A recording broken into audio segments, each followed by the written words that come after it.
사무엘하 7장 10절에서 17절 말씀 다시 봉독합니다. 사무엘하 7장 10절에서 17절 말씀 한 절씩 교독하겠습니다. 오늘 말씀은 어제에 이어서 다윗이 받은 축복들에 대해서 말씀하는 것을 내용으로 하고 있습니다.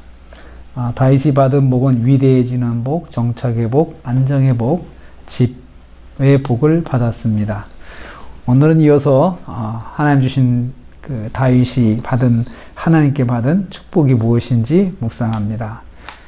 첫째로 다윗의 나라가 견고해질 것을 축복하셨습니다. 12절 말씀 보면요.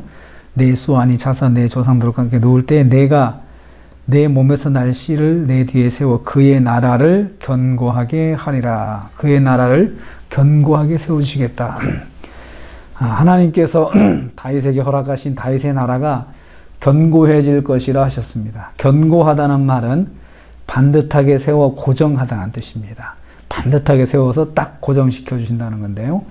10절 말씀에서 하나님께서 다윗을 나무 심듯이 심어 놓으신다, 심으신다 하셨습니다. 장소를 정하여 정확하게 설 수 있게 하신다는 말씀입니다. 이 말과 연결해서 생각하면 장소를 정해서 심으신 곳에서 잘 세워져 정착하여 안정된 삶을 살게 하신다는 말씀입니다. 다윗의 나라가 흔들리지 않고 뽑혀 나가지 않도록 하나님께서 붙잡아 주시겠다는 약속입니다. 견고하게 하리라 약속하셨어요. 다윗의 나라가 망하지 않고 굳게 설 것을 약속하셨습니다. 이를 통해서 볼 때요, 하나님께서는 나라를 견고하게 해주시는 복을 주시는 분이십니다. 그래서 나라가 견고히 서는 것도 하나님의 축복이다라는 것을 볼 수가 있습니다. 두 번째로 다윗의 후손들의 나라도 견고해질 것을 약속하셨습니다. 다시 12절 말씀 보면 그렇습니다. 내 몸에서 내 씨를 내 뒤에 세워라고 말씀했습니다. 다윗의 후손이 통치하는 나라가 견고해지겠다는 말씀입니다. 그러기 위해서는 먼저 다윗의 나라가 견고하게 유지가 되고 그 견고함이 다윗의 후손에게 이어지고 전달되어야 할 것입니다. 그래서 하나님께서 먼저 다윗의 시대를 견고하게 해주실 뿐만 아니고 또 다윗의 후손에게도 견고함을 주시겠다는 약속입니다. 그러니까 다윗 너의 시대도 견고하게 해주겠지만 네 자식의 시대도 견고하게 해줄 거야. 이렇게 약속을 해주신 거죠. 여호와께서 다윗에게 대를 이어 계속되는 견고함의 축복을 약속하셨습니다. 이 축복의 출발은 다윗의 마음이었습니다. 성전을 지어 하나님을 잘 섬기겠다는 마음을 통해 다윗의 나라가 복을 받았습니다. 대를 이어 계속되는 견고함의 복은 여호와의 축복입니다. 그래서 대를 이어서 나의 가정뿐만 아니라 우리 자녀들의 가정에도 하나님께서 복을 내려 주옵소서 이렇게 기도할 수가 있습니다. 그런데 다윗의 경우를 보니까 다윗 한 사람이 하나님께 참 마음으로부터 헌신된 마음을 가지니까 그것만으로도 하나님께서 자녀들의 가정에도 복을 주시겠다는 그런 축복을 해 주신 것을 보게 됩니다. 세 번째로 다윗의 후손이 전을 건축할 것이다 라고 하셨습니다. 사실은 핵심은 그거였습니다.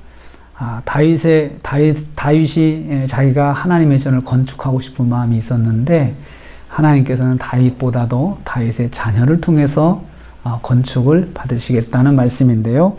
다윗의 후손이 다윗의 몸에서 태어날 후손을 통해서 전을 건축하게 하실 것입니다. 다윗에게는 마음만 받으신 것입니다. 다윗의 몸에서 난 후손이 여호와의 전을 건축하면 여호와께서 다윗에게 약속하신 나라의 견고함도 그에게 주실 것이다고 약속하셨습니다. 그 아들이 하나님 전을 건축하면 그 아들에게도 그런 복을 주시겠다는 것입니다. 그는 여호와의 전을 건축하고 여호와께서는 그의 왕위를 영원히 견고하게 해줄 것이다. 하나님께서는 헌신을 받으시면서 반드시 그의 헌신에 상응하는 복을 주시는 것을 여기서 볼 수가 있습니다. 만약에 그 아들이 전을 건축하면 나는 그의 나라를 견고하게 해주겠다. 이렇게 하나님께서 그것을 받으시고 복 주시는 것을 보게 됩니다. 여기서 축복의 원리를 깨닫게 됩니다. 먼저 헌신, 후에 축복입니다. 먼저 헌신하면 후에 복을 받습니다. 그것이 축복의 원리입니다. 우리는 오늘도 다윗이 받은 축복, 나라, 다윗이 속한 나라, 다윗이 다스리는 나라, 그 나라가 복을 받게 된다. 누구 때문에 복을 받습니까? 다윗 한 사람 때문에 복을 받는다 그랬습니다. 이처럼 한 사람의 헌신이 정말 중요한 것입니다. 한 사람의 믿음이 정말 중요한 것입니다. 그 가정에 복을 받는 것도 한 사람으로부터 시작을 한다는 것을 볼 수가 있습니다. 오늘도 우리가 하루를 시작합니다. 축복의 원리는 먼저 헌신, 후에 축복이다 라고 했습니다. 우리가 마음에 감동이 되는 대로 먼저 헌신하고 또 하나님께 복을 받으시는 저와 여러분 되시기를 주님의 이름으로 축복합니다. 하나님 감사합니다.